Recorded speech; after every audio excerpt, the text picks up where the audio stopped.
Hello guys, good morning. Welcome to our Siargao Vlog Part 3. So ayan, hindi naman halatang kakagising ko lang. Around 9 AM na to.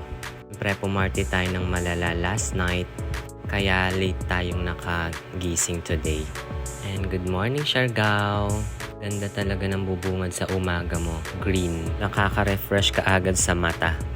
So guys, after naming mag-prepare ng lahat, kumain and nagbihis, we decided to go to Maasin River ngayon.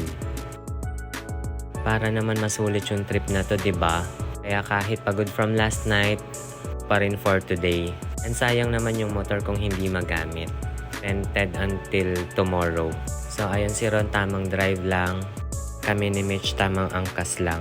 Search namin sa Waze, General Luna. Take actually 28 minutes to Maasin River. Ayan, tamang kain lang ako dito ng buhok ni Mitch. Chena. Hindi, kasi kapag ganyan, maiiwasan talaga kapag hindi nakabuhol. We arrive at Maasin River na, yung view. Paka-refreshing.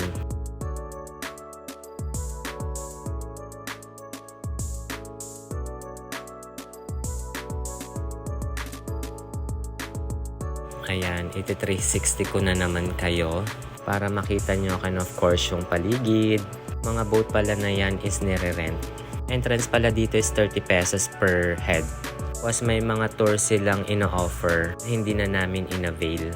Gusto lang namin pumasyal talaga dito sa Maasin River. Kasi isa to sa mga sikat na tourist spot sa Siargao. May jumping or diving spot din kasi dito. And gusto ko yun itry din.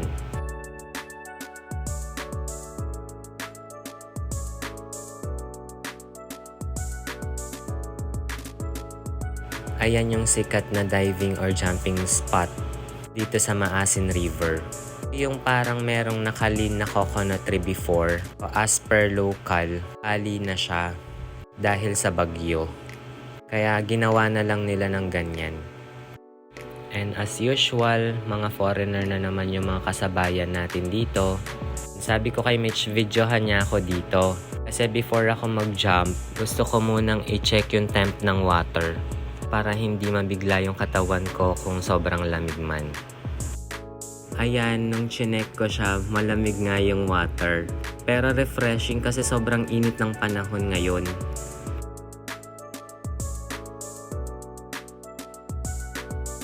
Hello, ayan, mga afam talaga yung mga kasabayan natin. Chena!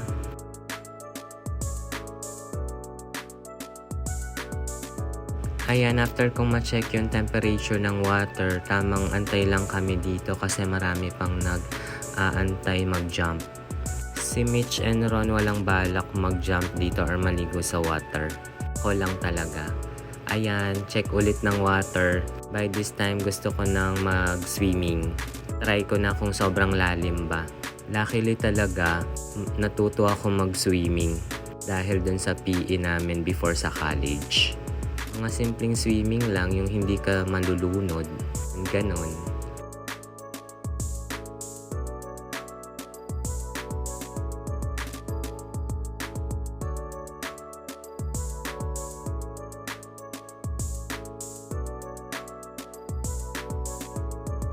Tinanong actually ako ni Mitch dito kung anong lasa ng tubig. If maalat daw ba. Sa akin kasi lasang buko juice. Kaya tawanan kami dito.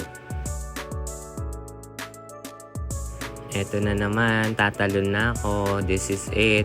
So, kinabahan na naman ako dito. Kaya ayan, parang ayoko na ulit. Tawanan kami ni Mitch dito. Actually, 2 level yan. Sa pinakababa lang ako. Neck ko nga baka matalunan ako. Ang tawa kami ni Mitch dito. Yan, tumalon na ang akla. Pagtalon ko sumasayad hanggang sa baba. Kaya nakapako na puro bato yung nasa baba. Pero yung fine stones lang, hindi yung malalaking bato. Ayan, tamang swimming lang, refreshing kasi super lamig.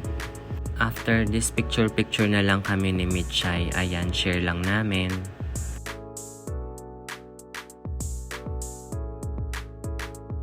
Once lang ako tumalon, then nagtambay na lang muna kami kasi nakaka-refresh yung paligid. Tamang kwentuhan and tawanan lang kami dito. Forgot na kung ano pinag-uusapan namin, pero masaya kami dito. May tinatawanan kami dito.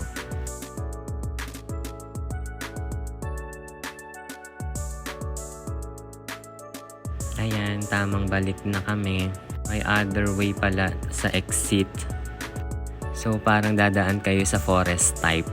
Ang galing lang kasi dinevelop talaga nila yung tabing ilog para maging tourist spot talaga siya. And ayan yung entrance. After this, we decided to take our lunch na at Corvada. Sa may tourism road din to. And nag-o-offer sila ng iba't ibang klaseng pagkain. Merong European, American, Filipino, and other. Lemonade, salmon, and vegetable yung in-order ko. Kain po tayo. Iba't ibang lahi yung makikita mo talaga dito. Mga kinahapunan, yan nagkayayaan kaming gumala sa may tourism road. Dito kasi yung parang sentro na madaming mabibilhan at maraming restaurants na makakainan. Ayan, tamang video lang ako, change outfit, and nakapagpahinga na pala kami dito. Halos nakatulog kami ng 3 hours after lunch. Kaya may energy na naman ang mga akla. Kasi dapat sulitin natin to. I-enjoy na rin. And we decided na i-park na lang sa tabi ng isang restaurant dito, yung motor, para mag-walk na lang muna kami and i-enjoy yung paligid at the same time. Kasi balak na din namin bumili ng mga souvenirs dito. May mga nakita kasi kami dito, mga shops na nagbebenta ng mga souvenirs. Ayan, tamang lakad lang. Hanap na rin ng pwedeng makainan na mga tuhog-tuhog and isaw-isaw.